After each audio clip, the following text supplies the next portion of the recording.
Welcome to Rob and Tony's Cinematic Adventure. I'm Rob Wilson. And I am Tony DeQuano. So, Tony, let's talk about a movie that, for a long time, I know I mentioned this at the end of the last episode, but for a long time, this movie was on my guilty pleasures list. And then I started thinking about it more, and there's really nothing guilty about finding pleasure in this movie. I agree with this. Yes. It is just a pleasure to watch, and I love it every time I watch it. That movie is The Fifth Element. What is The Fifth Element? Well, I'll tell you what The Fifth Element is. The Fifth Element is heart.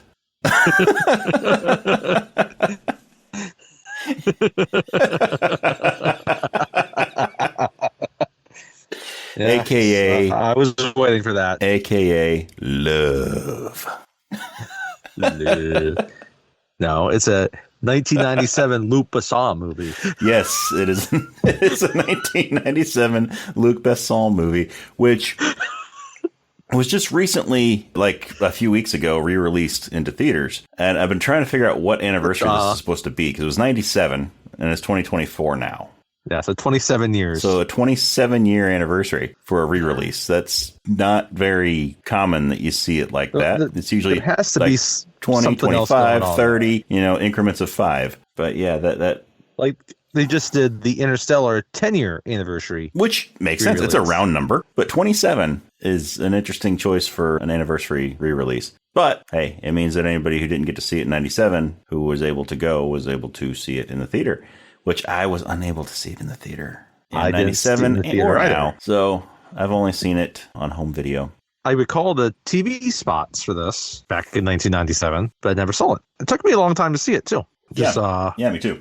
Which is strange because it's got Bruce Willis, but I don't know how it never came across. Why I never necessarily picked it up at Blockbuster on DVD, and it really, I remember seeing it on TV a couple times, I think, and then I finally got the Blu-ray steelbook of it. I'm trying to think how many times I'd seen it before that, and then watching it recently was like the first time since picking that up that I've watched it, which is strange. Yeah, this is a movie that my dad and I watch at least once a year. Because he loves it too. He loves this movie also. It's one of the few that, like, if we're trying to figure out, if we want to watch a movie and we're trying to figure out what to watch, we usually put this one in.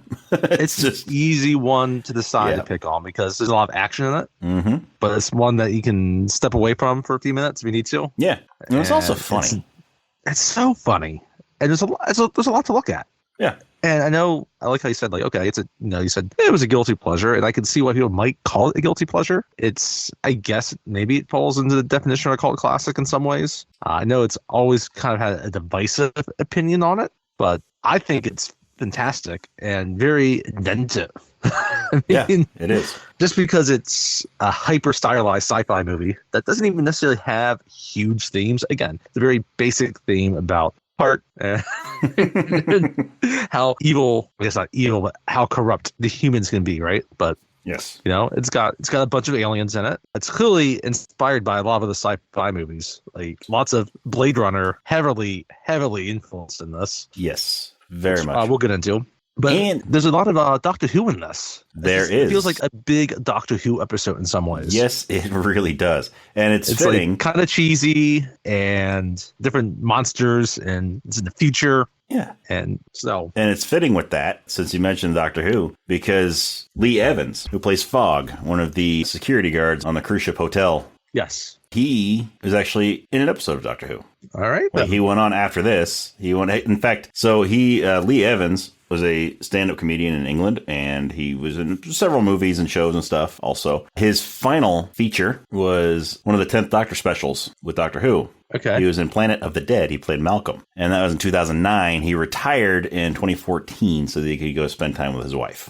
And he hasn't made anything since 2009. Yeah, so I'm Doctor Who. At that, right? So yeah, there's a who's who of Doctor Who in this movie that's very reminiscent of a Doctor Who episode. Made 12 years before he was in an episode of Doctor Who. But yeah, he's particularly funny in this. I mean, he shows up late in the movie. Yeah. But yeah, he kind of reminds me a little bit of, I'm trying to think of who it was. No, it wasn't he who reminds me. I reminded me, I don't know why I saw him when I was watching this. Like, oh yeah, he was opposite Nathan Lane in Mouse Hunt. Yes, he was. Yes, he was. He was also in The Ladies' Man with Tim Meadows. And he starred opposite Jackie Chan in The Medallion. Okay. I know. I remember also being in Something About Mary. Yep. So yeah, he's one of. There's a lot of people in this movie. We'll get to a few of them. One of my favorites is Luke Perry. He's in this.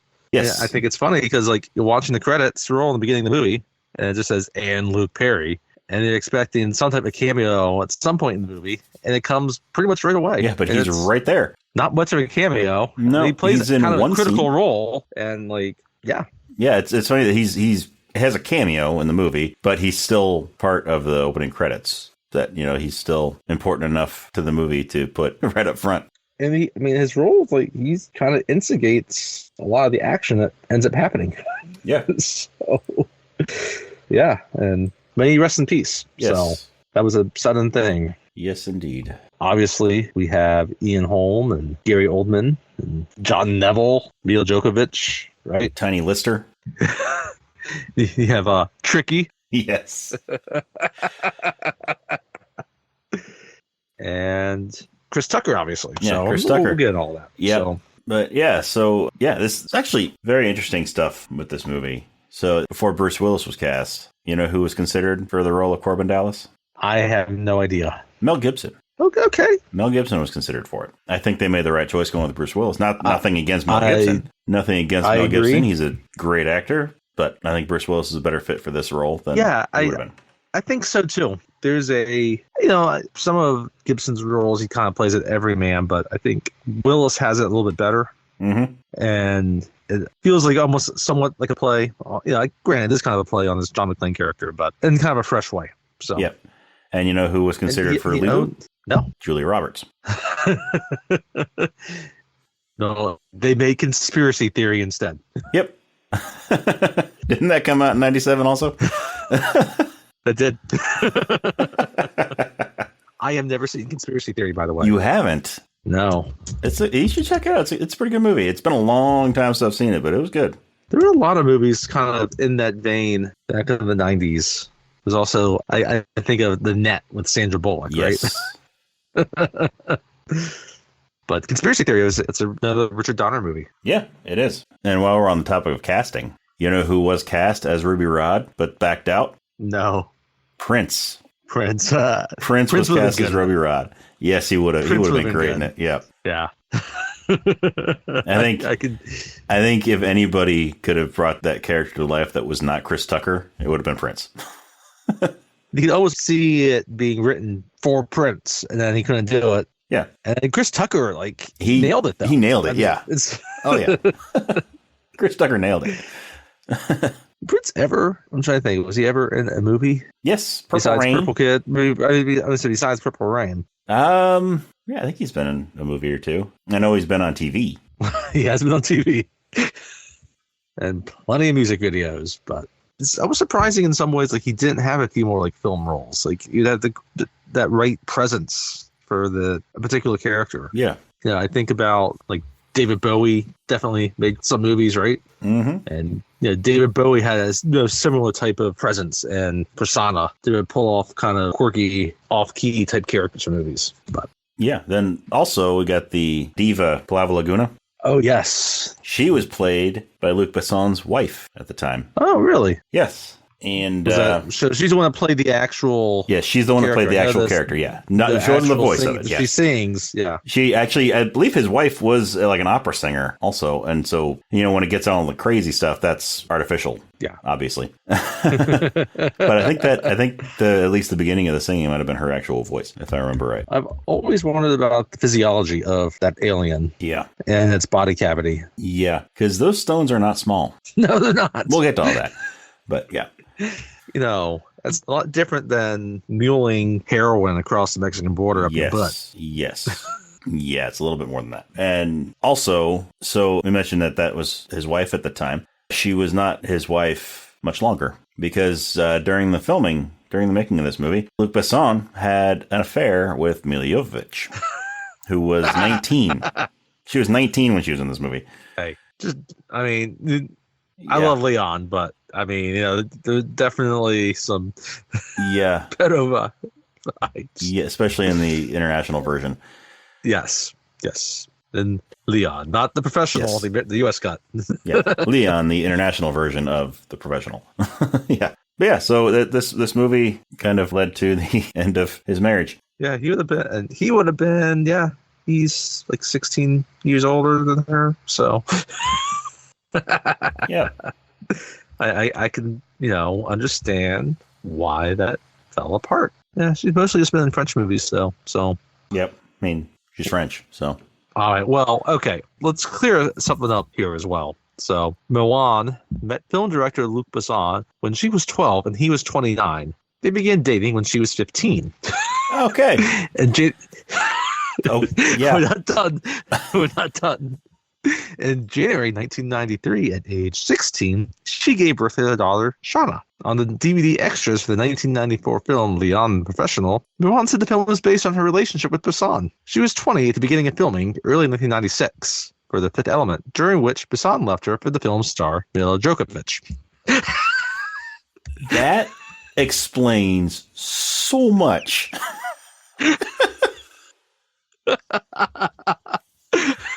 Wow, that explains so much. Huh. Here's the crazy thing. She is younger than Mila Djokovic. he left her for an older woman.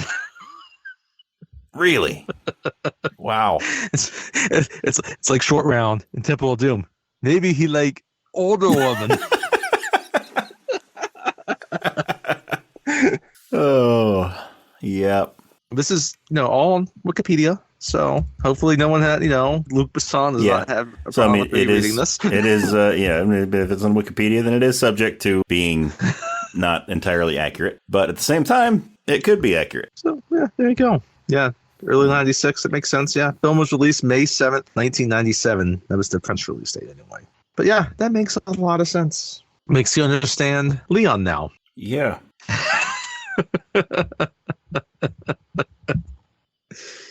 And it's so was Luc Besson an assassin also? Well, that's when he met his wife. I mean, he did film La Femme Nikita also. Yes, he did. So back to Fifth Element.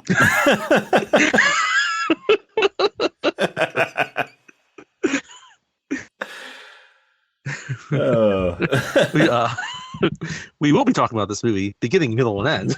Yes, we will. So spoiler alert. If you have not seen the movie and you don't want to be spoiled, pause the podcast, go watch the movie, come back and listen. If you have seen the movie or you just don't mind spoilers, then keep on listening. But you have been warned.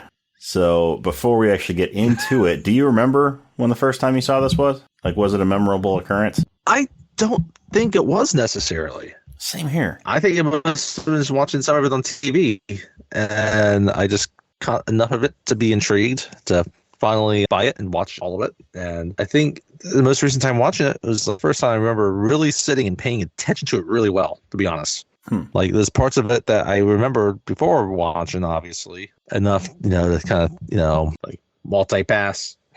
Yeah, lead the Dallas multi-pass.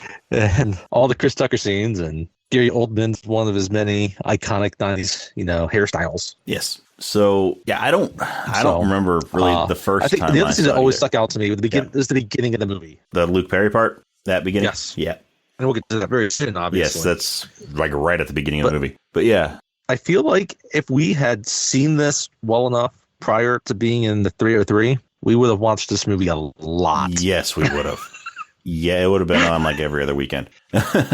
But yeah, I mean, I don't remember the first time that I saw it, really. I think it was just like, I think I saw parts of it on TV and then finally sat down and watched the whole thing eventually. But I've seen it so many times over the years that it's almost like I've known about it my whole life.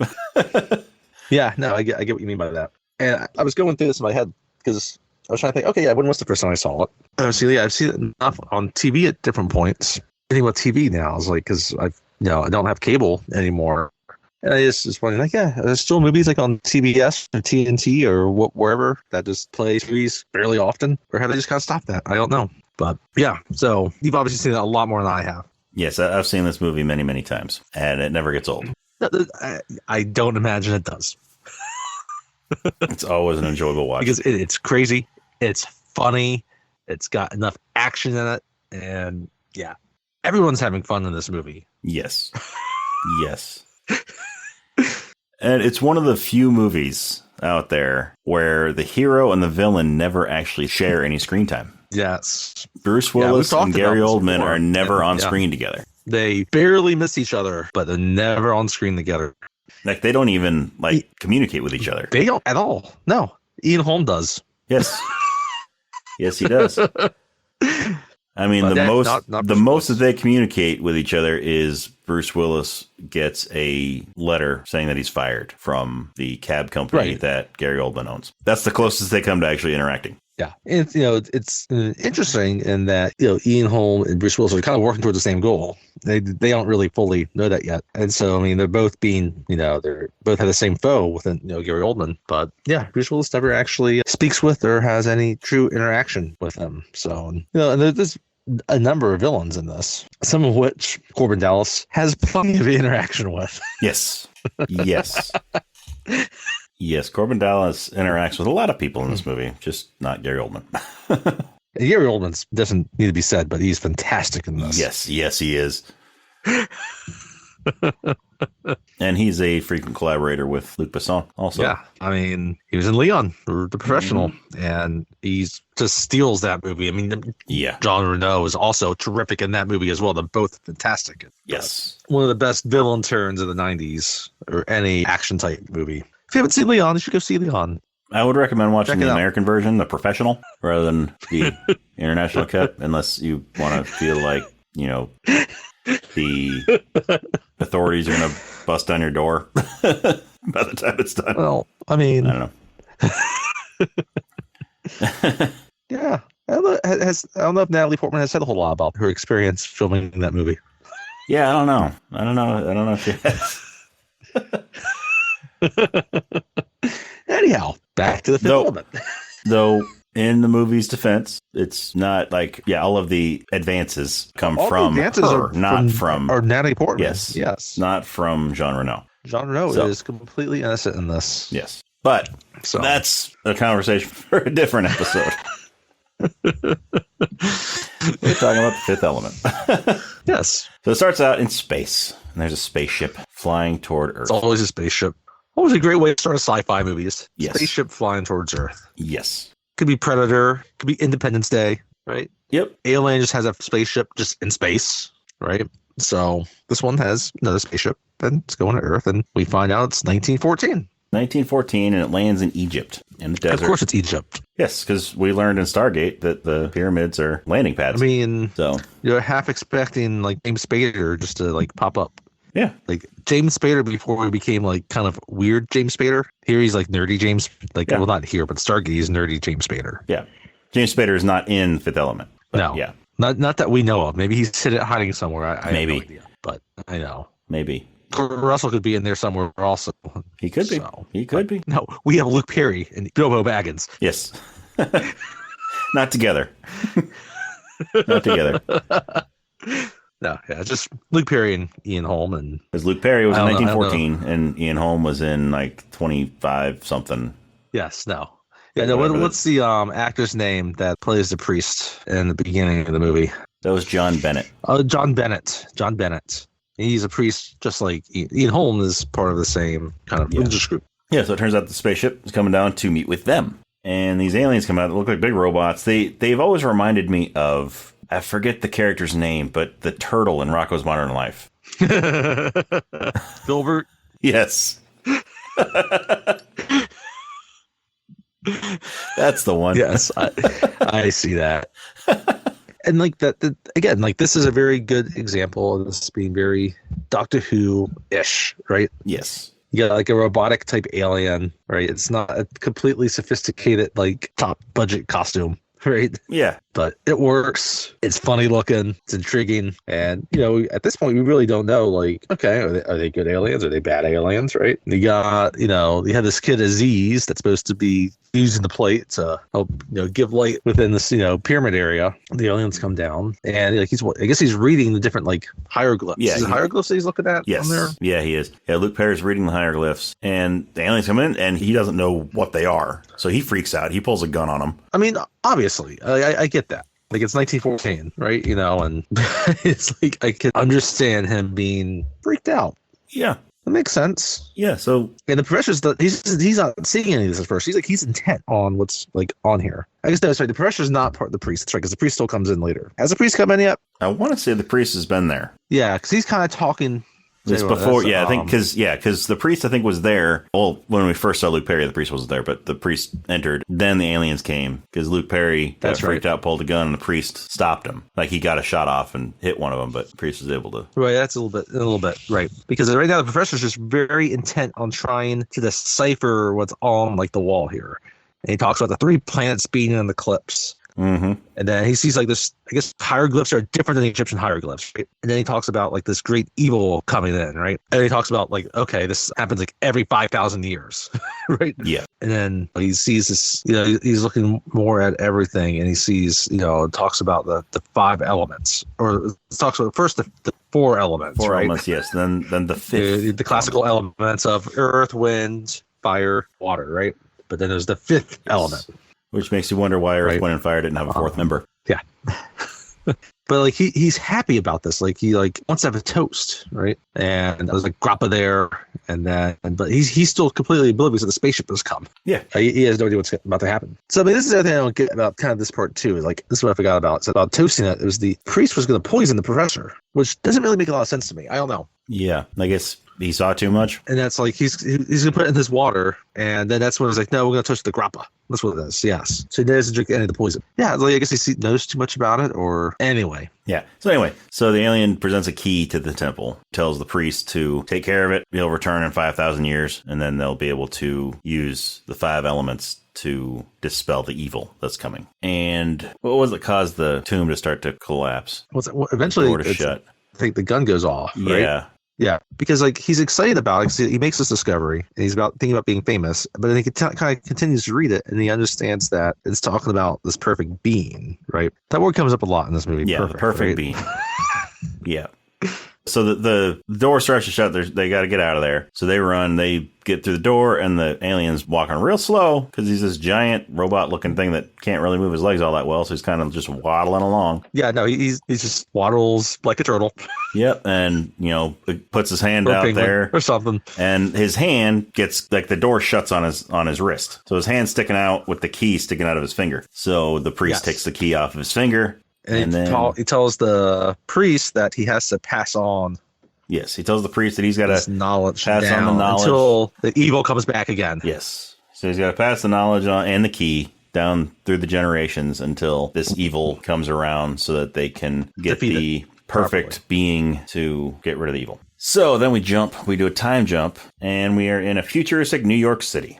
Yep, with flying cars, and Bruce Willis is a cab driver. Corbin Dallas.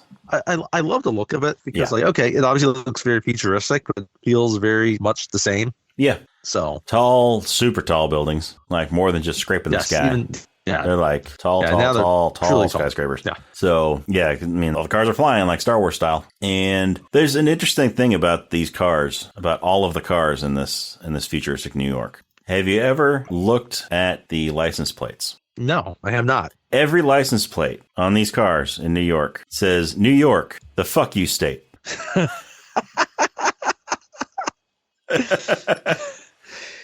Would seem very true back when this movie came out. Yes. New York seems to be a little different now. Yeah, because this was, of course, pre 9/11. Yes. So, the attitude in New York was a little bit different than it is now.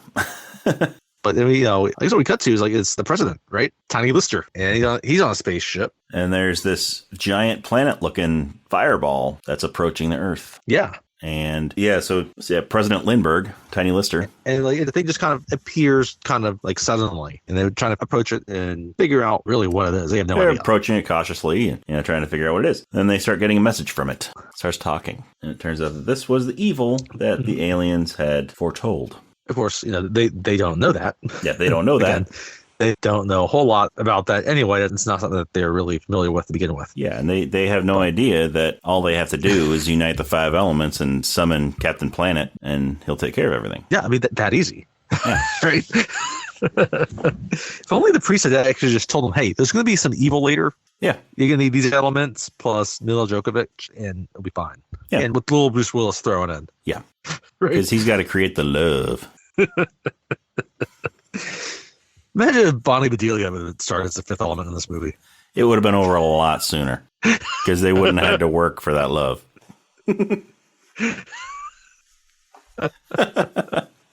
Anyway, so the president, he's talking like his aides, and so talking about recommendations. And the aide is played by John Neville, and he just kind of says, "Oh, I always take the position to shoot first and ask questions later, right?" And he's like, "Well, it might be foolish to shoot at something that seems alive without taking the time to study it because it hasn't been hostile yet, right?" But the thing's like, it just keeps getting bigger. Yeah, and I love Tony Lister in this. He has such presence in this movie. Yes, he does. I mean, he's only in a handful of scenes. But this movie wouldn't be the same without him. He's definitely like a unsung part of this movie. And I get it. Like he was a professional wrestler, so he's going to have some presence. Yeah. So I did not realize that he had passed away either. Yeah, just a couple of years ago. Yep. I think 2020. Yeah, that sounds right. I always liked his little role in The Dark Knight. Yeah, me too. Me too. He was one of those. He was one of those people that if you needed if you needed somebody imposing in your movie, your choices were him or Terry Crews. Yes, like imposing that could add a little bit of comedy to it too.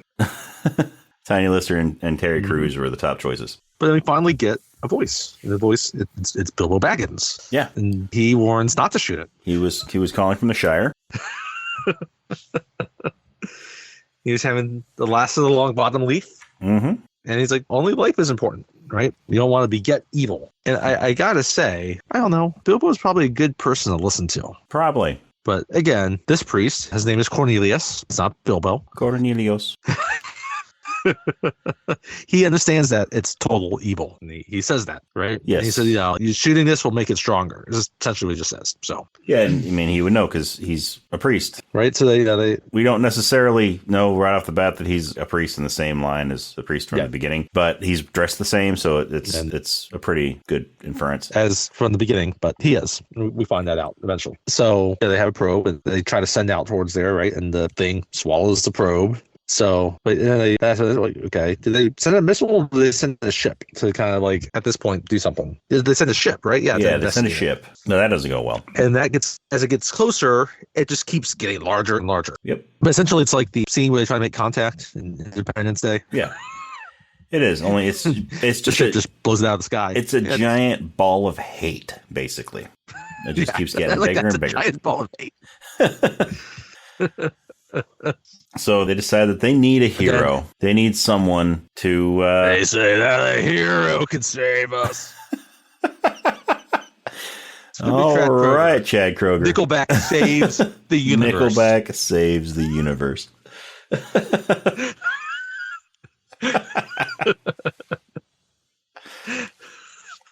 That sounds like a kid's book.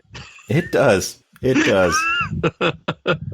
No, we soon find out that's going to be a man named Corbin Dallas. Yes, because after they talk about needing someone that they can send in to take this thing out, it cuts to New York, where Corbin Dallas is, played by Bruce Willis. Corbin Dallas lives in New York. He's a cab driver. The way he wakes up in this scene, it reminds me how, no, I shouldn't say reminds me. I imagine that this is similar to the way that John McClane wakes up in Die Hard with a Vengeance. Mm-hmm. When they call him after Jeremy Irons requests his presence after bombing a department store. Yes. So, yeah, spoiler alert for Die Hard with a Vengeance. I guess it happens like 10 seconds into the movie. Yeah. So, anyway. Yeah. So Corbin Dallas wakes up, and so he lights a cigarette. And if you notice, all the cigarettes in this movie have extremely long filters. Like, there's barely any actual cigarette on there. So it's just weird that they're... So, like, this is the solution they come up with in the late 90s. Mm-hmm. It was going to make it basically all filter. Yeah. We're not going to ban the fucking things. No. We're not going to stop people from smoking. We're just going to make the filters bigger. Anyhow, so he hears he makes at first he thinks it's his alarm, but it's essentially just his phone, right? That keeps ringing. Yes, and I like it. Like, it's funny. We talked about it earlier. Like, we're looking at all these massively tall buildings, right? That and again, like, some of it's very reminiscent of Blade Runner, and we'll get to there's even more of that in a little bit. Obviously, you got a bunch of people being just stuck in. Again, it's New York City. It's a large city where people get kind of crammed in, and the apartments there are even smaller than what they are today. I mean, it's tiny, right? So it's a tiny thing, but they pack so much detail into, it gives you a sense of how people are living. Yes.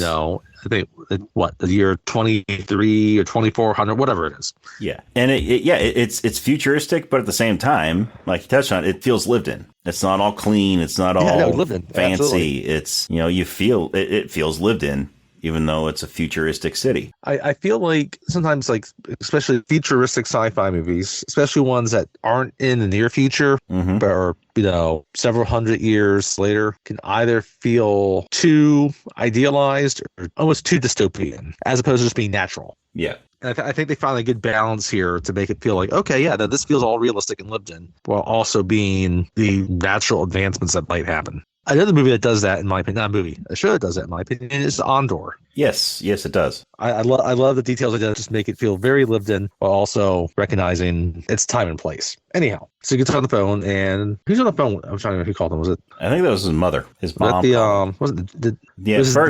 First he woke up to his mom calling. His mom pops up a lot in this movie. Yes, she does.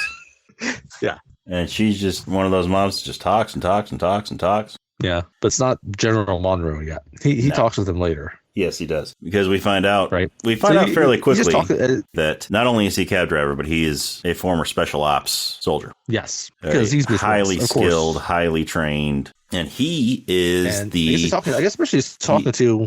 military's choice to send on this mission to stop this evil. Right. But that comes in a little bit. He doesn't know that yet. Yeah, he doesn't know that yet. They don't quite select him yet. He's talking with someone. I guess, was he part of like his platoon or brigade? Because they're talking about about his ex-wife and how he's still kind of thinking about her, or he's saying he's not. Yeah. He's just thinking about he wants the perfect one, the perfect lady. Yep. Right. There's that word perfect again. Yes. Right. And now he's looking around and he's trying to find his matches. Right. Again, very lived in. Yep. And then I like how there's he finds his, so he finds his matches. Maybe it's a little flyer that's on his fridge and advertises, "Oh, we're on a dream trip to this paradise," right? It's to Floston Paradise. Again, it's very much like you might see just this typical ad that's trying to some silly, competition, whatever you might call it, right? And we don't have Chris Tucker yet, do we?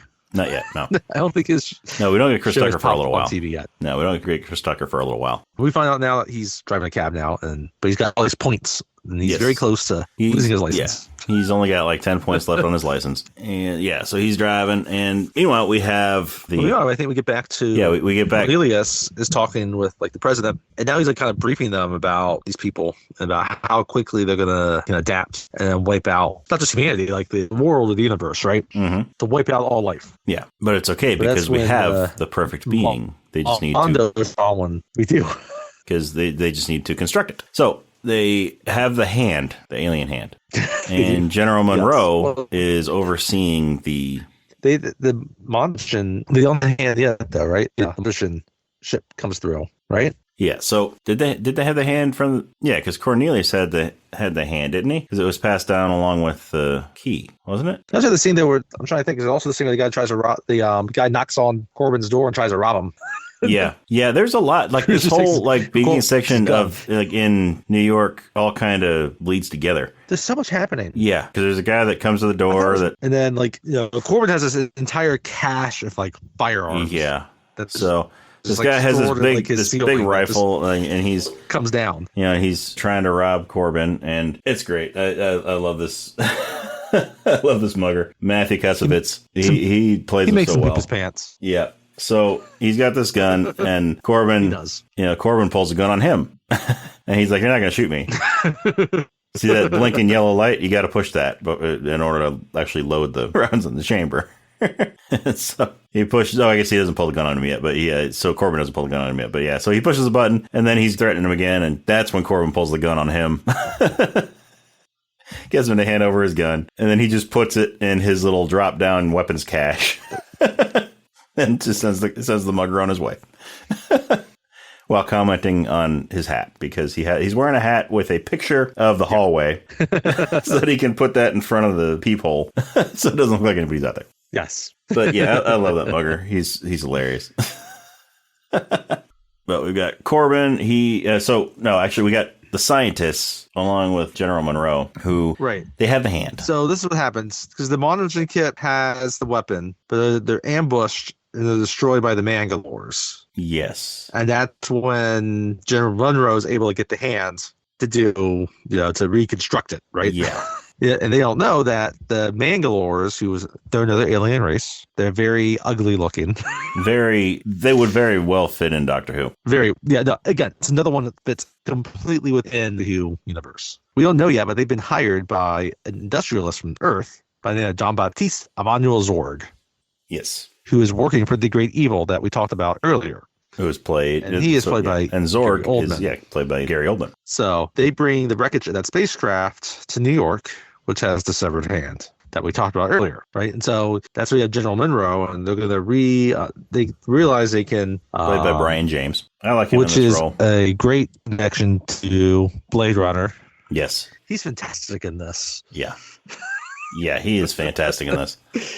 He's just... Like all the casting choices in this movie are just spot on. Yeah, they are. But yeah, so they realize that they can basically. I mean, I don't know. They have this clone or no. They can rebuild the organism. Yeah, they have this machine. Right? I guess maybe that's that can rebuild the cells. Like it can rebuild the organism on a cellular level. Like yes, just rebuild all the cells until So they do that. So it just starts building off of this hand. You see skeleton start to form, and then you see muscles start forming on that, and then they close the covering for it so that it can be bombarded with UV light to cause it to grow skin. And then after that, then we have because right now it's just bone, muscle, and organ. Yeah, so it bombards it with UV light so that it forces the body to grow skin. And then as the coverings, come off of it, then we see that Milla Jovovich is laying in there in the cylinder. And she's in the birthday suit. Yes. So then they put I love how they look into it and they're like, she's perfect. Yeah. She's perfect. Milla Jovovich is laying there naked. And they're like, she's perfect. This is one of the few PG-13 movies that has nipple. Yep, it has some brief shots of nipple. But anyway, so then they have it put these bands on her that basically ends up being her clothes for a little bit. Yeah, for a little bit. The next third of the movie. Yeah. So, she wakes up and she's freaking out. And General Monroe is kind of worried that, she can get out. And the scientist, assures him that, no, it's okay, that glass is unbreakable. Then she punches through it. She gets out, escapes, and she gets into a ventilation shaft, crawls out to the outside. Even before that, she gets into a ventilation shaft, just like Die Hard. Mm-hmm, just like Die Hard. And then she's able to escape outside, and then she's on the ledge. Yeah, she's on the ledge. She realizes that she's just going to have to jump. Yeah, because they're coming on both sides, so the only option she has is to jump. So she jumps, and she falls and lands. They're basically sending the cops. And she lands in the back of Bruce Willis's cab. Yeah, she lands in the back of Corbin Dallas's taxi, breaks right through the roof of it, and gets him a couple more points on his license. Cab, by the way. Yeah. Yeah. Ended up doing all but gets it. He had just lost a couple of points and now he lost another point on his license. So he's got 1 point left on his license. And yes. So after she falls in there, the cops come up and, they're telling him, open the door, let her out so we can take her. And he's that's the thing what it says is there's a voiceover in the car too that speaks to him. Yes. So when she falls through, it's you've just had an accident. 7 points have been temporarily removed. Mm-hmm. You have 1 point left on your license. Yeah. Right. And that's when, and they're talking at first, and that's when. Of course, Milla Jovovich doesn't speak English on here. Pull him over, right? Yeah. We learn her name is some big, long thing, but she shortens it to Lilu. So Lilu cannot speak English at this point. We get to that. Yeah. And so she's spouting off in her native tongue. They stop him because they're just basically looking for her. Right? Mm-hmm. They have no problem with Corbin at this point. No, it's just one of those things. Hand her over and you're free to go. But they're looking back, and he sees that she's scared. Yeah, and he doesn't want to do this. He wants to help her, but he's only at 1 point left on his license. And it's and remember, these are flying cars, so they anchor the cops to anchor their car, the cab, and they're going to kind of come over and put her in custody and take her out, right? And then he just decides I'm gonna help this chick out, and he steps on it as one of the cops is between the two cars. Yep. And then there goes his last point on his license because he's running from the cops. He hits the car. And so now it kind of becomes like I shouldn't say your standard because it's flying cars. It's, but it's a chase. It's chase. And she is able to direct him to Cornelius. Yeah, he's able to escape and elude them. And she talks about how she needs to go to see a priest, and then eventually, not just a priest, because a priest is kind of generic, right? Yeah. And it might seem like a kind of odd thing, like, oh, I need to see a priest after I crash through a car. Yeah, like he said, we should get you to a doctor. And she just keeps saying priest, and then finally she says Vito Corleone. No, Vito Cornelius. Cornelius. Right. And eventually, she just passes out and faints because then, he finds where he lives, and then, he knocks on the door and she's hearing her, and Cornelius is looking at them. It's like he's confused because he doesn't recognize her. Yeah. He doesn't recognize him. I don't perform weddings, and I'm looking for a priest. Yeah, he's like, I don't perform weddings. So go away. Congratulations. And he's like, no, she fell into my cab. She's my fare, and she's looking. She's looking for you. She was looking for a Vito Cornelius. She's like, I checked the phone. He says like the phone guide. Yeah, the phone guide. So Cornelius has him bring her in, and as Corbin he had something that she had that has the Egyptian suns on it, right? And it's her tattoo. Like, well, where did you find it? Well, she has her tattoo of the four elements felt it on her wrist. The tattoo. He sees the tattoo, and he's like, "That's when Cornelius says the fifth element." And then he like faints because that's what he's been waiting for, like his entire life. That's what he's like trained for, right? Yeah. So and finally, he wakes up and he sees Bruce Willis again. He's like, oh yeah, who are you? He's like, I brought the girl. Yeah. Meanwhile, she finds some clothes, and I don't know why Cornelius has clothes that are her size in his little apartment. But what's Bilbo doing in that apartment? I guess David, his protege, he's skinny, and maybe they're his clothes. I don't know. Yeah, we haven't talked about David yet. Charlie Creed Miles, who always reminded me of Justin Long in Galaxy Quest. Like his character in Galaxy Quest, he always reminded me of him. Yeah, not Justin Long in other roles, just his role in Galaxy Quest. So Cornelius is talking with David, and Cornelius just tells him the Supreme is here, the fifth element. It's a miracle, right? Now Corbin and Lilo are talking. That's when they do the basic thing to try to communicate what his name is to try to find out hers, right? And eventually she says Lilo Manaya Lakaraba Lamanai Chai Ekbat Sabat.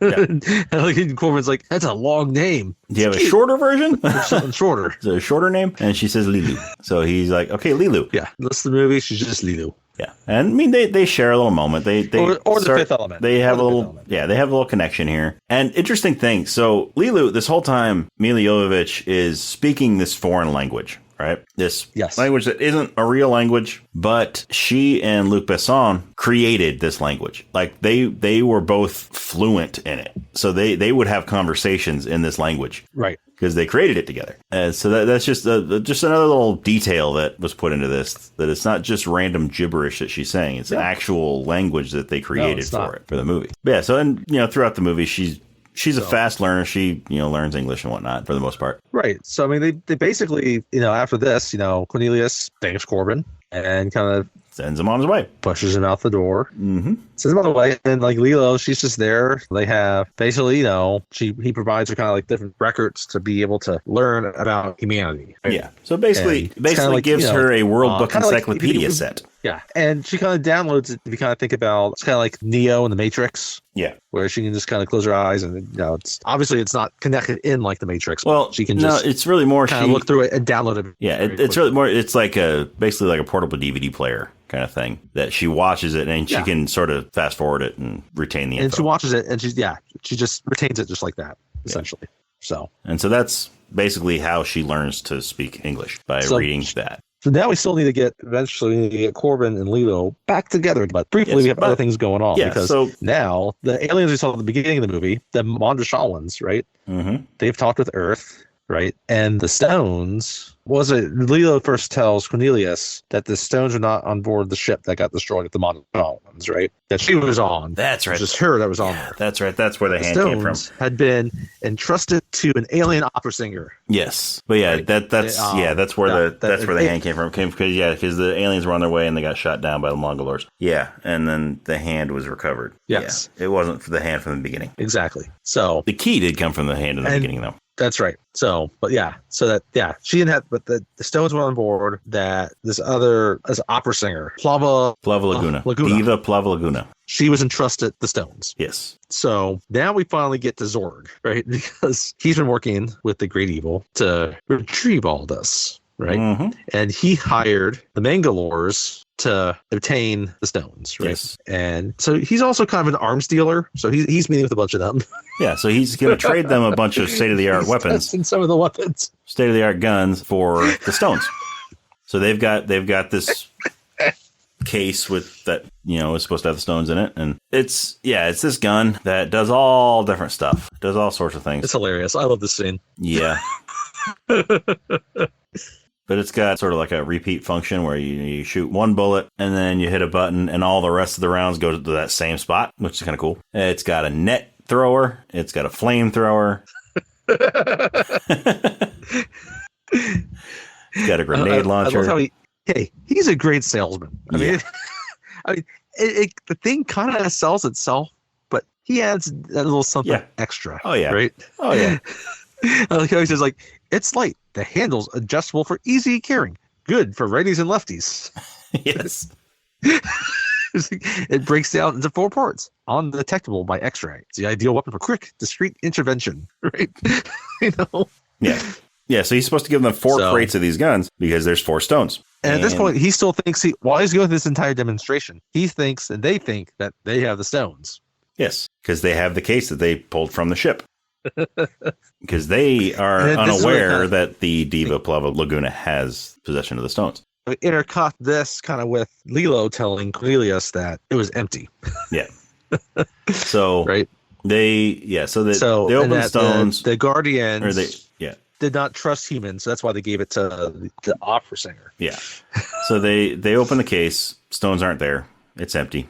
And so Zorg decides no stones, no Zorg's guns. He's like, but then their leader's like, well, you asked for a case, we brought you a case. And meanwhile, all the Mongolors, they have all gotten into one of the cases and gotten some of the guns out, and they're shooting each other with nets and. It's hilarious. You can tell they're not the brightest species of alien. Yeah. So they threaten Zorg. He's angry. He's like, no. You're supposed to get a case with 4 stones. 4 stones? He's like, not 4 one, cases. Not 2 or 3, but 4. What the fuck am I supposed to do with an empty case? Mm-hmm. 4 stones, 4 cases of guns. Since there's no stones, no cases of guns. The leader's like, we're warriors, not merchants. It's like, but you can still count. Look at my fingers. He's just holding up 4 fingers. So, and then finally, the leader's like, we risked our lives. I believe compensation's in order. And then so he's like, okay, fine. It's like, I'll leave you 1 case. Leave you 1 case. So he leaves 1 case and he leaves, and he's got his assistant with him. And his assistant's asking him about, and he just, well, why do you leave him a case? They didn't bring you the stones. And he's like, well, if they were smart, they would have asked me what that little yellow button does on the gun. Well, at first, he's like, well, I don't like warriors, though. They're too narrow-minded. They're not subtle. Worse, they fight for hopeless causes. They fight for honor. It's like, but I do like killers, cold-blooded killers, right? And it's like, yeah, they would have asked about that little yellow button. A little yellow button. And so then it shows one of them. He sees the yellow button and he goes to push it, and then it blows up. all the guns in there blow up, and all the Mongolors in that room die.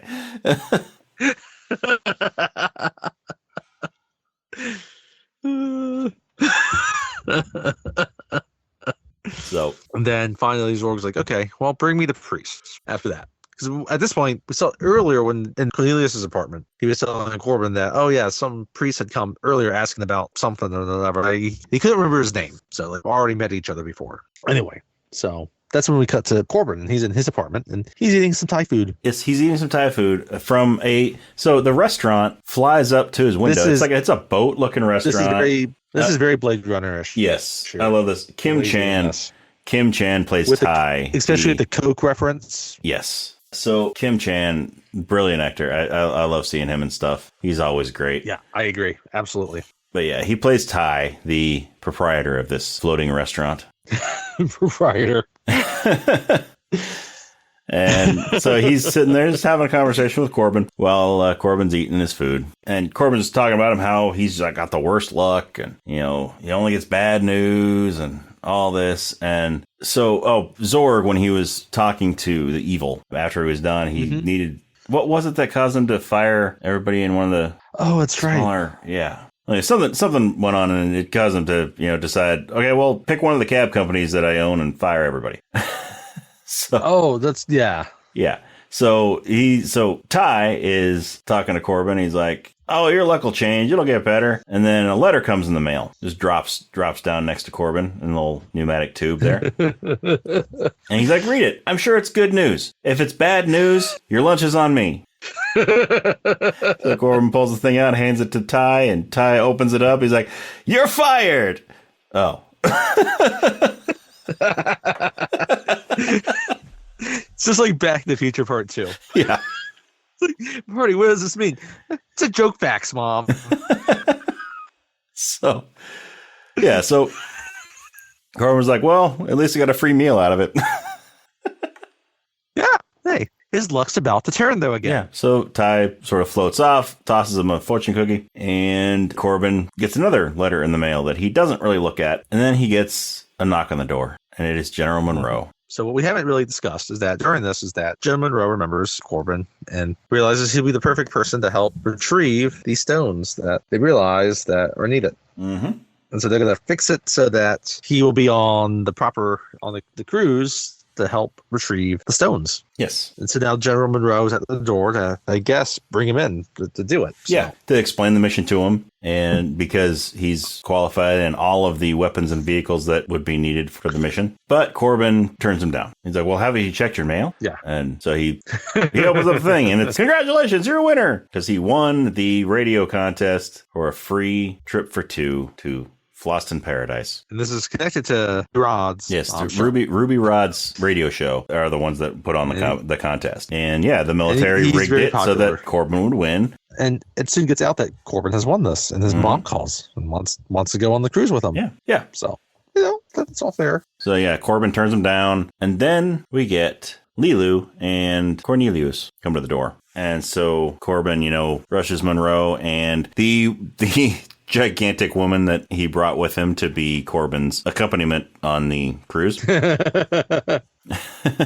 And basically shoves him in the fridge, shoves him in the freezer. Yes. I love this. Yeah. Shoves him in the freezer, tells her that, oh, it's my wife. She's coming and, she'll be mad if she sees people in here. So puts him in the freezer, shuts the door. So Cornelius and Lilu come in and they're explaining the situation that, they need his ticket for the cruise to go and get the stones. They're trying to steal it from him. And they're going to send Major Ice for Alice, right? Yeah, that's right. Because they've heard, the whole news also that, oh yeah, he's running on this cruise. Yeah. And so Cornelius sees that's his way to get on the ship. That's why he brings Lilo. But Bruce Willis's plan is like, no, I will take Lilo myself. Yep. So then the cops start coming down the hall. And so Corbin's like, oh, we got to hide you guys. So he puts Cornelius in a drawer under his bed that basically shrink wraps the bed sheets or something. And he puts Lilu in the shower. It's kind of like a trundle that actually fits more space. Yeah, so he puts Cornelius in there and he puts Lilu in the shower, which is like the sink and shower are all one. Like it raises up and it's kind of weird. It's perfect for the tiny little apartment that he has. But yeah, so that raises up into the ceiling. So it looks like he's the only one in the room and the cops come up and they're, knocking on the doors and trying to get people to, they're looking for Corbin Dallas, actually. but Cornelius had taken Corbin Dallas's name off of his door and put it on the door across the hall. So the cops there's these yellow circles that are inside the apartment, out just close to the door. Like, put your hands in the yellow circles, and the cop's like, "Are you human?" And he's like, "No, I'm a meat popsicle." Yeah. Right. And his neighbor, doesn't. Yeah, so if they get to his neighbor's house first, his neighbor's unit, and he doesn't want to cooperate, he says "smoke you," because apparently that's an insult in the future. So he gets shot. 24th or whatever century it is. So he gets shot, and then they come to Corbin's door, and they're like, "Are you human?" And he's like, "No, I'm a meat popsicle." And he's got his hands on the circles, and they pass him by. And then he goes and he lets Cornelius out, forgetting that it automatically shrink wraps whatever's in that little drawer. So he has to get him out of that. And he lets Lilu down, but he had forgotten that he had the auto wash turned on. So she comes down soaking wet and cold. Hey, tough luck, right? So he dries her off and tries to warm her up a little bit. And then finally he's like, it's funny. I met you twice today. Both times you ended up in my arms. Yep. So he decides that he's going to take the mission. So he opens up the freezer door, and Monroe and the woman soldier are frozen. They're frozen solid. And so he takes the tickets from Monroe's hand. That's right. His frozen hand. We're also introduced, who's also in the building, is Right Arm. Yes. Who is like one of the henchmen of Zorg. And Right Arm is played by Tricky. It's played by Tricky. And he's just kind of in contact with Zorg. He's saying, "Oh yeah, they got that guy." He thinks they got Corbin Dallas, and that the cops took him away, and that everything is going as planned. Right? Mm-hmm. He thinks that he can be. His idea is that he will eventually pose as Corbin Dallas to get on board the cruise as well. So now we have at least 3 groups that we know of that are trying to get aboard the cruise. So we got Corbin with Lilo. Cornelius wants to get on with Lilo. Well, Cornelius wanted to send David on with Lilo. Yes, that's right. And then now Zorg wants to get on too. And he's gonna have not necessarily with Lilo, but just as being Corbin Dallas. So yeah. But and we find out quickly there's going to be a 4th group that tries to get on. Yes, the Mangalores. Who? And now the Mangalores disguise themselves as human. Yeah, they can kind of shapeshift a little bit briefly, like temporarily. They can make themselves appear human. Not for long. Yeah.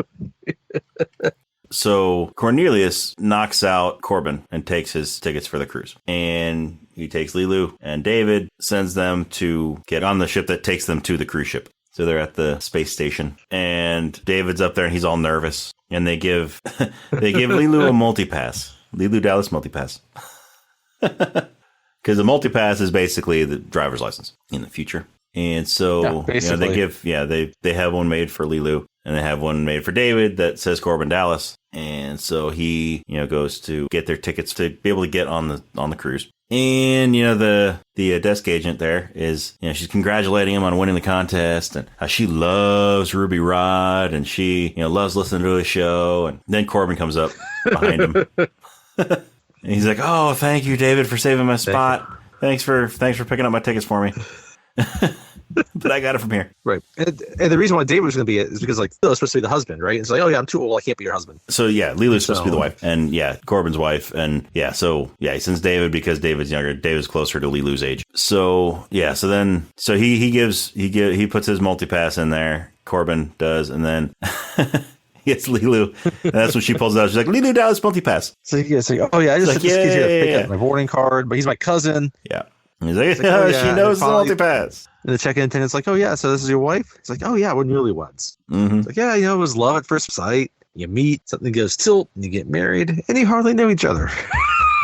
And then she just speaks her language, right? Mm-hmm. And, the attendant's like, "Okay," and, processes it through. And now you have other people kind of coming to the airport because, right, they're going to take a plane to fly to the ship that's in space, right? Or a spaceship to fly to the ship. Oh, right? So we also end up getting we get Right Arm, and then we also get the Mangalores that both come up and they try to pose as Corbin. I mean, their whole cloaking thing, it doesn't pass through, and they get arrested. They get detained. Yeah. And then finally, right arm, he kind of comes through. Says he's Corbin Dallas, and she kind of just shrugs it off. Right. Oh, so the Bangalores, they intercepted the cops that had the neighbor that they thought was Corbin Dallas. Yes. They kind of look like him. Yeah. And where's the thing? Eventually, right arm, that's right. And now right hand finally comes in. He's pretending to be Corbin Dallas. And second town is like, well, no, Corbin Dallas is already checked in. He's like, that's impossible. Yeah, I have my ticket. I'm the real Corbin Dallas. And she's finally like, I'm sorry, but boarding is finished. And she hits a button and the window kind of comes up. Yep. And there's yellow circles on it. And he's finally like, Steve Martin, I want a fucking seat. No. Right fucking now. No, this isn't Planes, Trains, and Automobiles. But no, when the window comes up, there's 2 yellow circles on it. And he turns around and there's all these guns that pop down. A voice tells him to put his hands in the yellow circles. So he turns around and puts his hands in the yellow circles because he doesn't want to get shot. So now we have like Corbin, he's with Lilo, and like Corbin's like, yeah, not hard to find. You just gotta follow the chaos, right? And then we get Ruby Rod. Yeah. So they have to meet Ruby Rod. Yeah, they had to meet Ruby Rod. Ruby Rod's like the one that's sponsoring the trip that they're supposed to be on. Yeah. So part of the deal with the contest is he gets to be Ruby Rod's special guest on his show during the cruise. So, they meet Ruby Rod and it's Chris Tucker being Chris Tucker. It's awesome. Yeah. No, he's flamboyant. He's got this wild hair that's just, it's golden. And he's got this walking stick that doubles as a microphone. It's peak 90s Chris Tucker. Yeah. The same year as Jackie Brown, isn't it? Yep. But just before Rush Hour. Yep. He hadn't met Jackie Chan yet.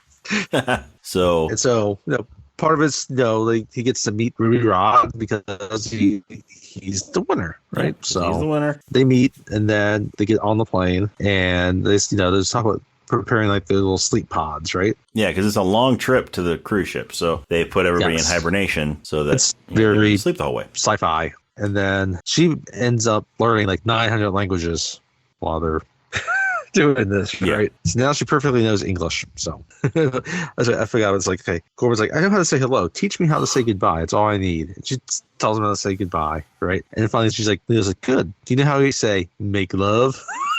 And Corbin's like, Leo's like, hoppy hoppa. Anyway, so and they put her in the bed. Right, she learns this like right before they go to sleep. So as the plane's leaving, well, right before it leaves, it's when we see Cornelius. He's like out on the runway and he's getting up into like the landing gear. Yep, and he stows away. He stows away. Yes. So we cut back to like the airport, like the terminal, and now Right Arm's talking to Zorg. And Right Arm's like, like, oh yeah, he's like, the real Corbin Dallas is on the plane. He took my place.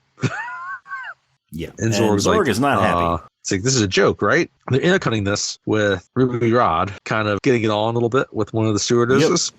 Yep. Yep. And then as her legs are raising up, so is the landing gear. And I think his poof of hair, because it sticks out. Like, is he sticking that up her? Is he sticking his? It is kind of phallic.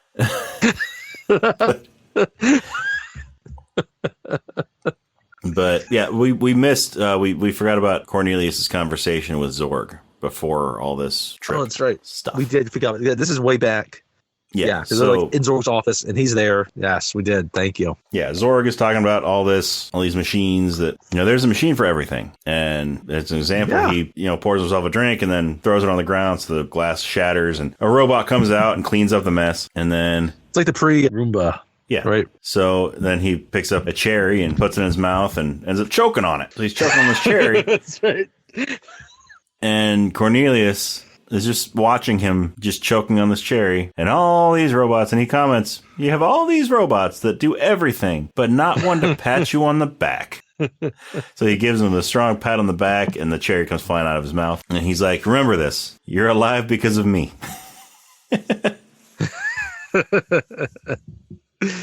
What's fun about all that is like he's of anyone that's connected to Zorg, he's the one that actually comes through and does what should be done. Yep. The rest fail him. The rest die, but... Yep. Yeah, so they get to Floston Paradise. It's a cruise ship that is... There's a bomb that Zorg sets off that kills Right Arm after he fails Zorg. Yeah. Anyway, so... That's right. But yeah, they get to Floston Paradise. They get to the cruise ship that's orbiting Floston Paradise. Floston Paradise is the planet, and the cruise ship is orbiting it. They get there. They get taken to their room, to their suite, and there's all sorts of like fancy clothes and whatnot in there because they're going to need to dress up nice because they're going to the opera later. They're going to the opera. They're the guests of honor, right? So they've got a nice suite here on this cruise. Again, it's a very nice prize that they won. It's not sometimes you win these prizes like, okay, whatever. No, this is a good prize. Yeah. And they're right down the hall from Diva Plava Laguna. Yeah. From her suite. And so as she's being taken to her suite, then they're in the hall and she comes up to him is it Corbin or is it Lilu that she comes up to? Corbin. Well, before this, when they first get to the room, Corbin's mother calls again. Yes. And she's upset that he did not take his mother. Mm-hmm. Yeah. His mom keeps calling throughout this movie and never stops talking. But no. Yeah, so the diva, tells him that, after the show, meet me here, I'll give you the stones. And then they go to the opera, or Corbin does. Lilu stays behind. Yeah, she does. So, the opera starts, the diva's on stage, she's singing, this beautiful opera. It is beautiful. It's very beautiful. And then... By the way, we should probably, describe Diva. Yeah, she's tall and blue. Tall, blue.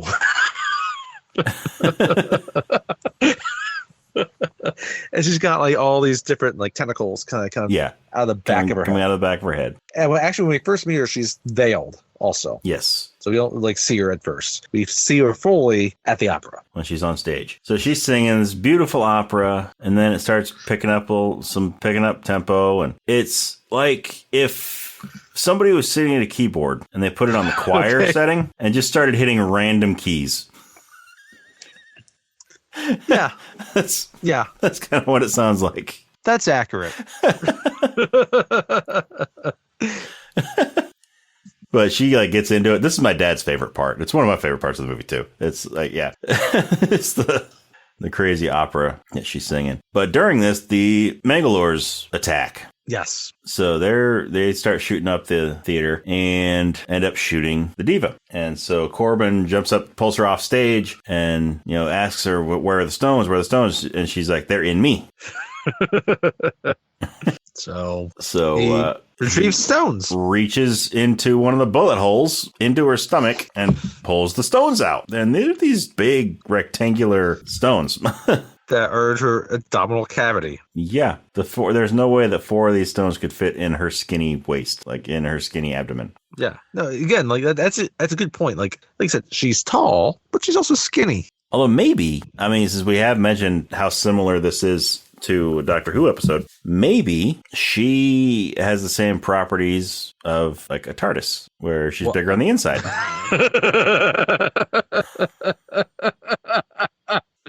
She's bigger on the inside. So maybe when he reaches in there's plenty of room inside for the 4 stones, but on the outside, she's just as skinny as always. Bruce Willis got bigger on the inside. Just saying. Maybe that's only with Lee. Maybe that's only with Lilo. I think that's with Lulu. But yeah, because he just put his hand in the diva.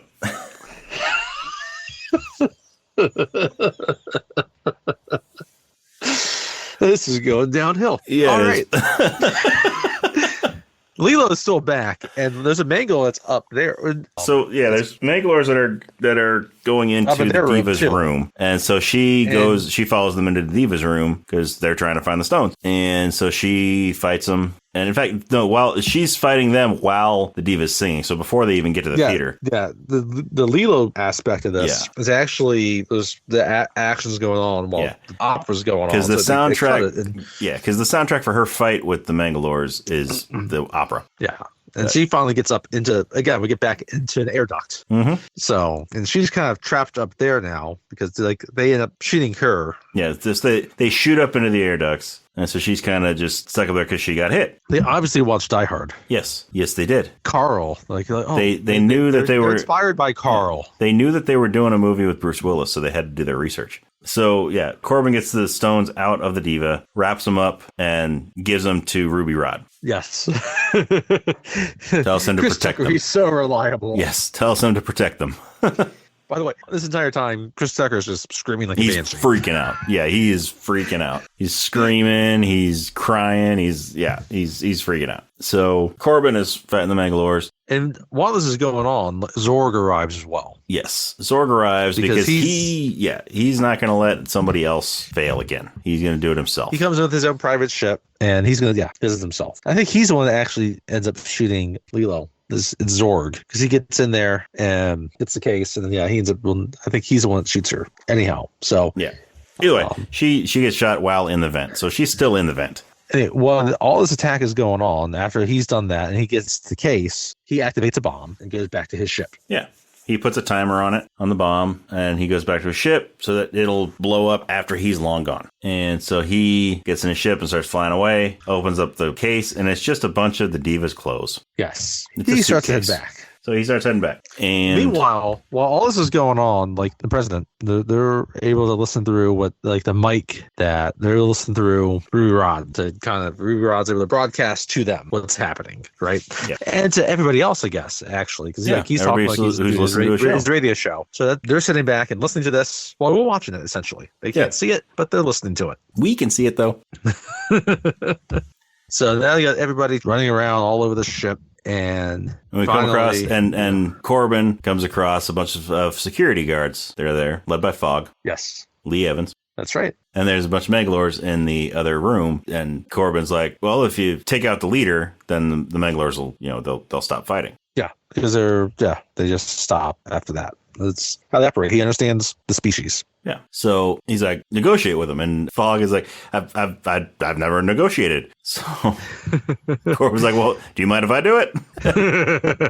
He's like, oh, please do it. And so he's like, we're sending somebody in to negotiate. Corbin walks in there. He's got the gun behind his leg. He just walks in there, pulls out the gun, and shoots the leader right between the eyes. Yep.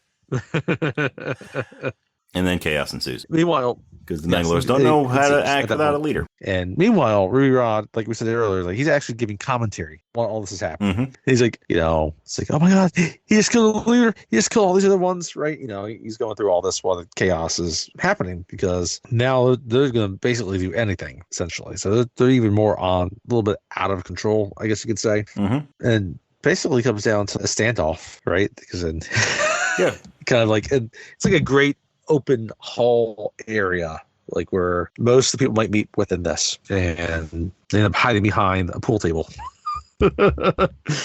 Right? Is it a pool table? Something like that. Yeah, it's a pool table or a dining table or something. Big table. And basically, he's just kind of hiding out with Ruby. Who's that guy? I remember there's a guy there. Like they kind of get cornered for a while. Yeah, that's right. It's a deaf guy. They get cornered for a while, and he doesn't have a gun.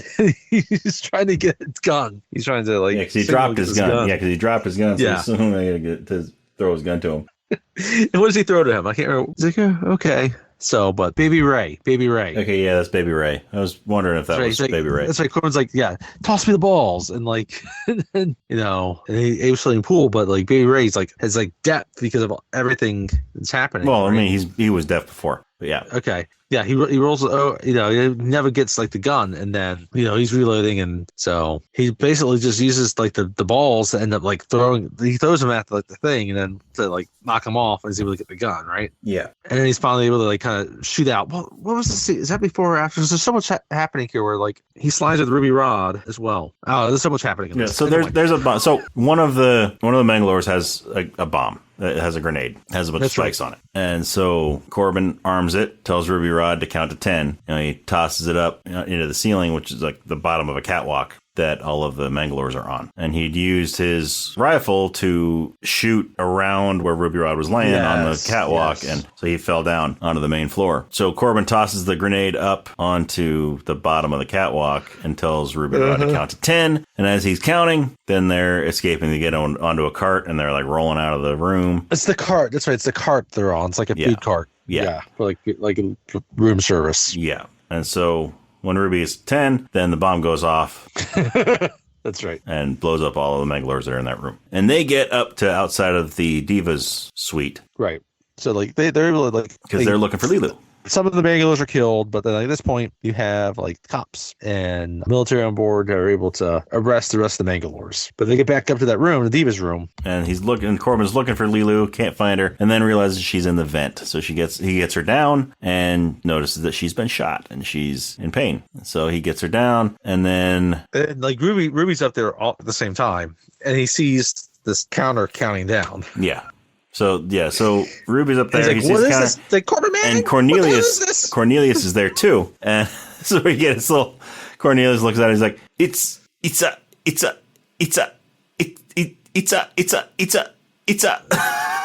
over and over. It's a. And then Ruby's like, no, don't say it's a bomb. Don't say it's a bomb, because all these cruise ships have bomb detectors. So if it's a bomb, then the bomb detectors will go off, and then an alarm starts going off. And then we get, Ruby Rod starts screaming. And then like the AI for the ship comes. It's like, this is a type A alert. The ship must be evacuated. So please proceed calmly to the lifeboats located in the main hallways. So everybody's running to the lifeboats. They actually evacuate quite quickly. They do. To be honest. They do. Everybody's running to the lifeboats. It's like Spaceballs, where everybody takes the boats right before they can get to them, right before right before Corbin and them can get to them, and then they make it to the hangar where they see Zorg's ship. So okay, we'll take this one. Zorg has come back. Yeah, because Zorg has come back for the case. Yeah. All the other ships have taken off, and they were dragging Lilo, because Lilo is basically unconscious at this point still, right? And so it's so they take Zorg's ship. Zorg goes to try to turn off the bomb. Well, he goes to where his ship was, and it's not there anymore. So then he goes back to the bomb to try to disarm it, and it won't disarm. He's like, that's right. He drops his little card in it, and it won't disarm the bomb. He just keeps on counting down. And where they cross paths, they don't quite cross paths, is when he's carrying Lilo down, from the level that the Diva's room was on. Yeah. Is when Zorg comes up to that level. So they kind of get on one elevator to go down. Yeah, they go one elevator, go down, and Zorg comes up out of the other elevator. So they almost share screen time together, but not quite. Yes. So, I mean, the camera is still in the same thing. Like, there's no cut. Yeah. They leave screen. Their elevator door closes. The other elevator door opens. So anyway, so he's actually able to briefly disarm it, but then that's right. He does. Yeah, he does disarm his bomb. But one of the Mangalores. He's got a little pass card that he scans. It stops, but the Mangalore restarts it. Yeah. So the Mangalore has a detonator, and he detonates it and blows up the cruise ship with Zorg on it. His last words are "oh shit." Fitting last words. I mean, I can't promise those wouldn't be my last words if, a bomb just started up again that I just disarmed. But so Corbin... He's dead, but guess what? The Great Evil is not dead. No, the Great Evil is not dead. And the Great Evil is heading toward Earth. And there's, they only had a certain amount of time to get these stones and to get everything going in order to stop this evil. And the evil's speeding up. And at this point, Cornelius and them, they pick David back up. Yeah. So David's with them now. So it's David, Cornelius, Lilo, and Corbin. And Ruby Rod. 4 of them. And Ruby Rod. Ruby Rod, thank you, yes. And Lilo's still kind of just incapacitated, essentially. Yeah. So. I mean, Corbin was talking to her. She's still awake. She's just groggy. She's lethargic. Lethargic is good. She's not catatonic, but she's just not responding to anything. She's apathetic. Corbin, in order to try to help calm her down a little bit, help her to sort of cope with things, he asked her what letter she's on. Because she's going readings. Through all the. It's kind of like an Encyclopedia Britannica that she's going through and just downloading into her mind. Yeah. So she says she's on V. It's like V has some good words. There's some very good words in V. Valiant.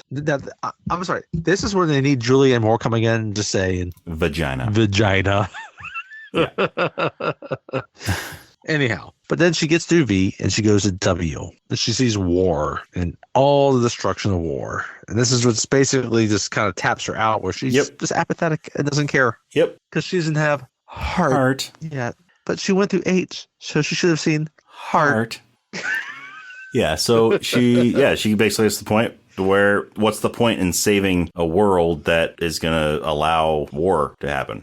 Yeah. And so they get to Earth, they get to the pyramids. They go back to the pyramids, they get back to that temple, and they have the stones, and they're trying to set them up, and they don't know how to activate them. So they know that they're trying to figure out how to activate them. There's pedestals. There's 4 pedestals, and then a central little stage. And so each of the pedestals has a different symbol on it. So they figure out pretty quick that, if we put these, I guess they're not rectangular, they're triangular stones. Yeah, they're triangular. Yes. So they put the stones on each of the pedestals, with the corresponding elements on them, and they're trying to figure out how to open them. Yeah, and they're confused. And remember, they're on a countdown here because this thing is coming to Earth. It's ready to destroy. So they each take a stone. So they put Lilu in the middle. They each take a stone, and they're trying to figure out how to activate them. And David, he says, "We're not going to make it," and then he breathes out. He exhales. He exhales, right, and kind of.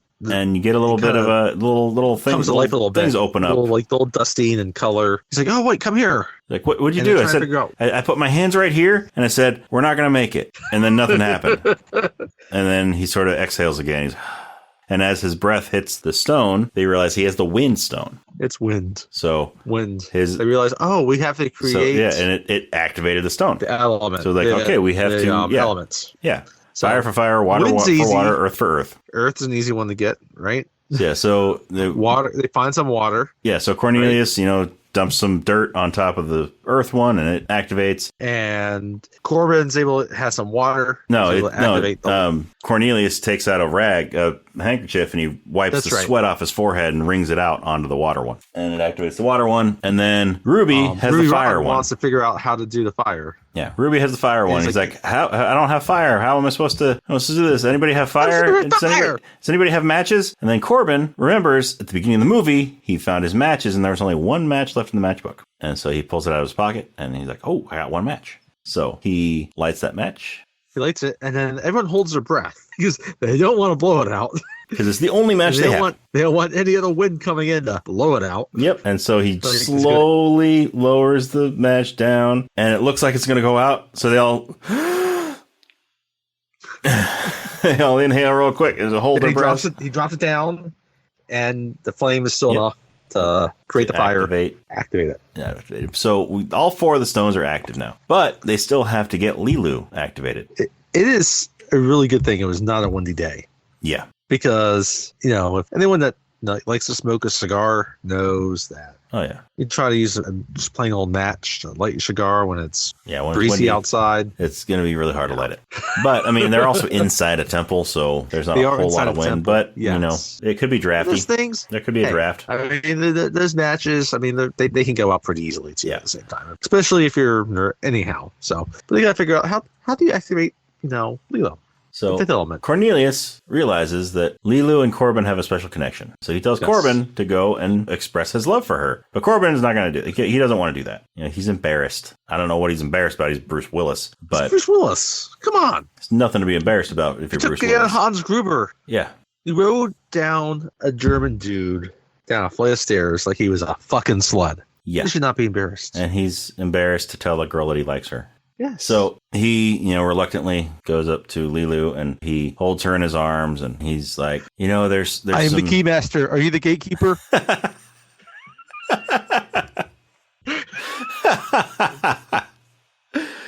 Oh, no. But he's like, so there's some good words in L. And she's like what? Like love. Love. Heart. Not luscious. So. Labia. So he's like love, and he kisses her, and then a monkey shows up. A monkey shows up. Hey, they saved the planet. And she's like, heart. They saved the planet. Come on. No, there's no monkey. But he does. He kisses her, and then she kind of throws her head back, and this light shoots up from her, like between the two of them. Shoots up, and Captain Planet appears. And he flies up toward the great evil. So Captain Planet flies up, and he says, to that giant evil, he says, "Hey, you, get your damn hands off her. You can't hug with nuclear arms."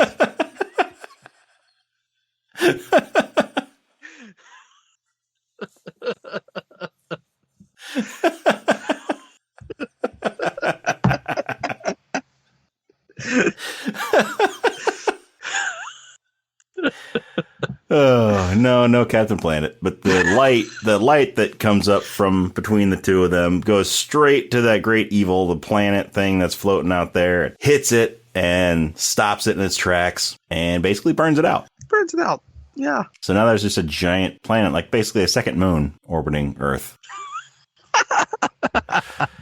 It is, I mean, you don't need to focus too much on what any of that could mean.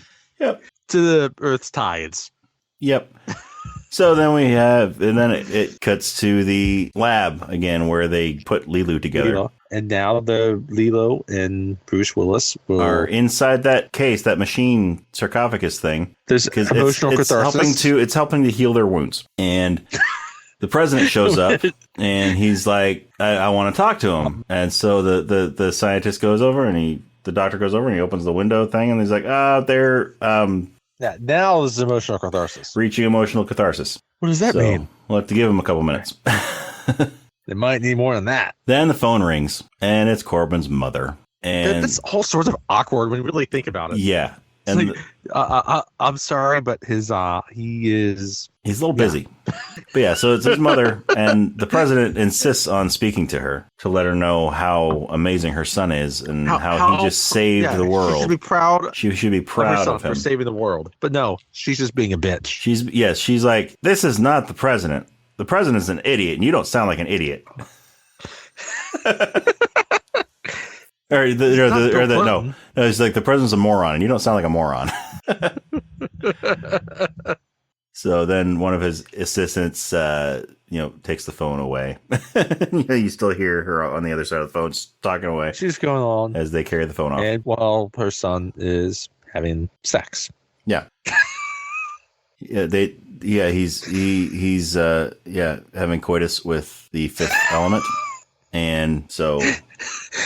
Vagina. They don't want coitus interruptus, so they don't bother to try to stop them. Which, again, you're not supposed to get that hung up on some of these details because she's not really. Is she actually human? I don't know. I don't know. As human. She's the perfect. She's kind of presenting. She's presenting as human here. Yeah, but she could present as anything, right? I don't know. Yeah.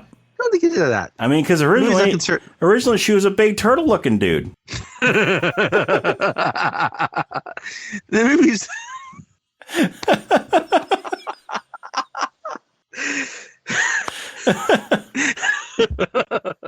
so yeah, kids are gonna look like a cross between the movie's not concerned too much about that. It doesn't need to be. No, it doesn't need to be. It's kind of a funny way to end it. But then then the camera pans into the chamber and they're doing it. They're doing their thing. He's showing her all 5 of his elements. What are Bruce's 5 elements? The world may never know.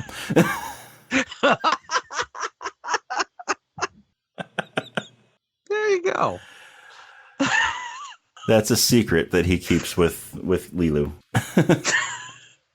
Does Bonnie Bedelia have that secret? Of course she does. That's Bonnie Bedelia. So, well, yeah. So then the credits roll, and that's the 5th element. That's the 5th element. Okay, I gotta think about this for a second. Bruce Willis. Mm-hmm. I gotta bring this up right here. Let's see. Here we are. Okay, for his 5 elements, so you got Bonnie Bedelia. Is one of the other elements Christy Alley from maybe talking? Maybe. But that's not love interest. No, it's just his mom. No, Kirstie Alley was John Travolta's love interest in those movies. Yeah.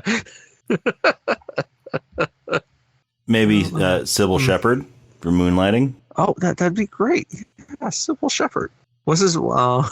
Anyway, we won't go there. Anyhow, yeah, that's the 5th element. Yeah.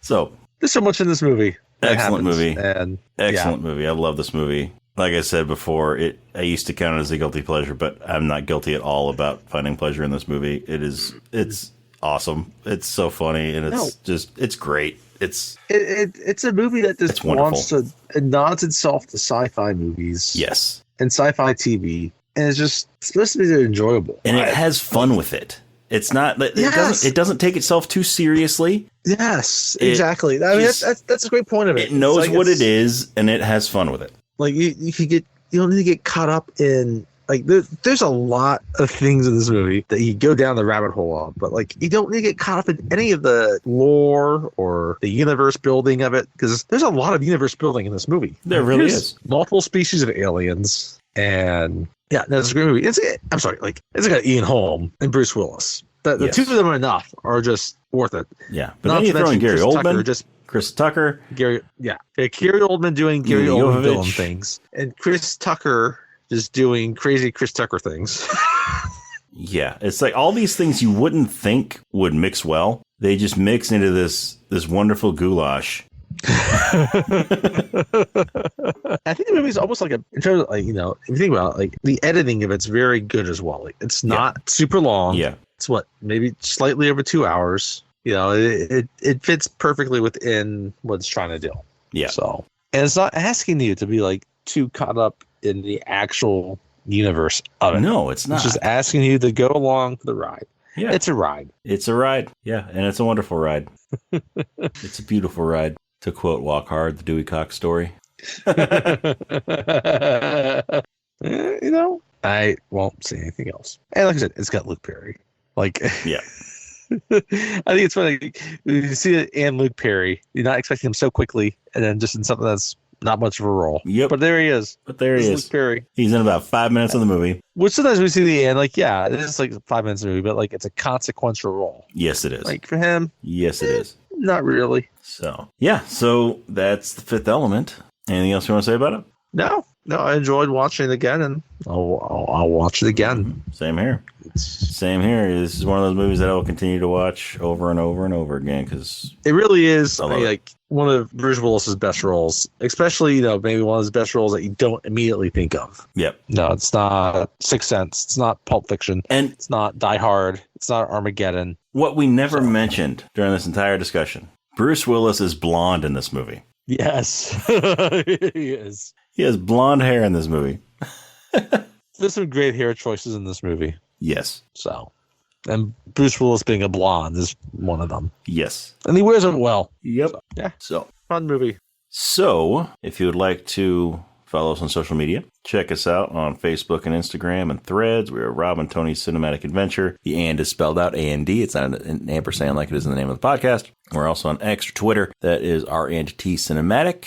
If you want to check out our reviews on various movies, some we've done on the podcast, some we haven't done, some we will do, some we won't do, then check out our Letterboxd page. That is Cine Adventure or Cine Adventure, C-I-N-E Adventure. And if you want to let us know what you thought about Fifth Element. Is it your favorite Bruce Willis movie? Do you love it? Do you hate it? Is it a guilty pleasure of yours? Are you like Tony and me and realize that there's nothing guilty about it, about loving this movie? However you feel about it, let us know. You can send us an email at robandtonyscinematicadventure@gmail.com. Once again, the and is spelled out. It's not an ampersand like it is in the name of the podcast. But yeah, just let us know what you think. Are there other movies that you think we should do? Are there similar movies to Fifth Element that you think we should do, that you think we should cover? Are there different movies that you think we should cover? We want to hear from you. But yeah, if you enjoy the podcast, if you like what you're hearing, then go ahead and go to your favorite podcast app. Well, go to our social media, give us a like and a follow. Go to your favorite podcast app, subscribe, give us a good review, a good rating. That is how we move up in the standings and the search and the recommendations. And yeah, that's how you can let the world know that you enjoy listening to us ramble on and on about movies. That's right. Please do. We appreciate it. Yes.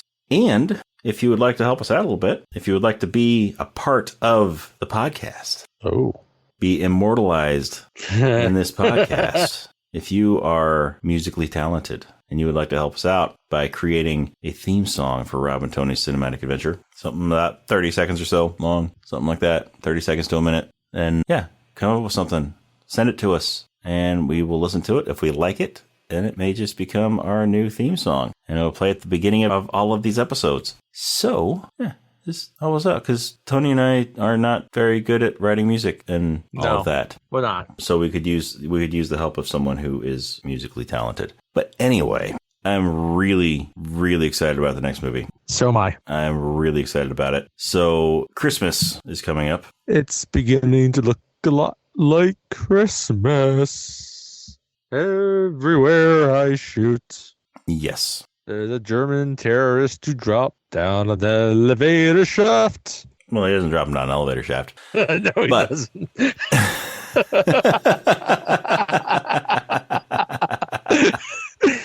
Some C4 to blow.